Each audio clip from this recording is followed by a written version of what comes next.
Do you go through phases of exercising and not exercising? Phases of being fitter and less fit? Because I certainly do. And I can really feel the difference. Some people actually enjoy exercise. They enjoy things like running. And that's great if you're one of those. I'm not really. I just find running hard work and horrible.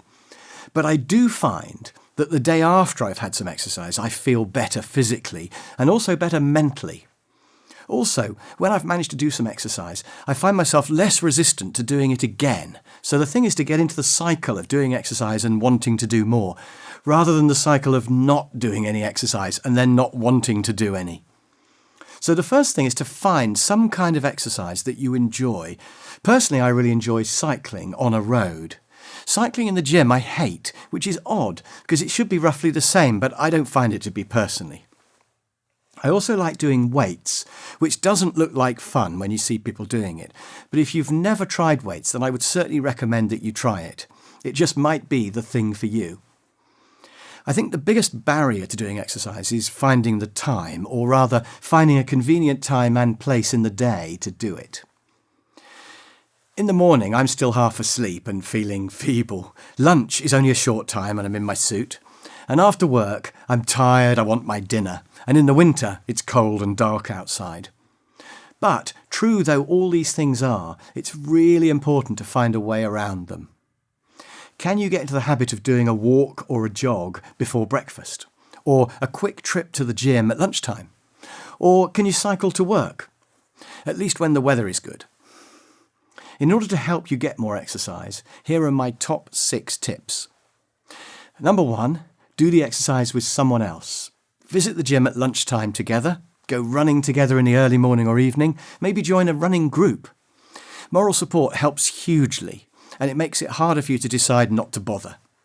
Also, the social aspect makes it much more enjoyable to do. Number 2, pay up front so you're committed. Pay for your gym membership up front. Maybe combine this idea with the first one and agree with your friends that anyone who doesn't turn up will have to pay a fine. Even just a couple of dollars is enough to mess with your mind, and you'll make sure that you don't miss it. Number 3, get really nice equipment. Some nice comfortable shoes, a tennis racket that feels really good to use, maybe an outfit that you look great in. This is both a financial commitment, but also will make the whole process more enjoyable. Number 4, the power of music. Make a playlist of songs that are the right speed and suitably bouncy, and go running with music. Similarly, lifting weights with music makes it much more enjoyable, and also makes you go for it more. By the way, cycling in the gym to loud music in your headphones would be good, but probably not safe out on the road. Number 5, measure yourself. Keep a log of how often you go, how fast you run or cycle, how much weight you lift. It's good to see your progress, and you'll feel bad if you miss a session and have a gap in your chart, and you'll want to beat your personal best.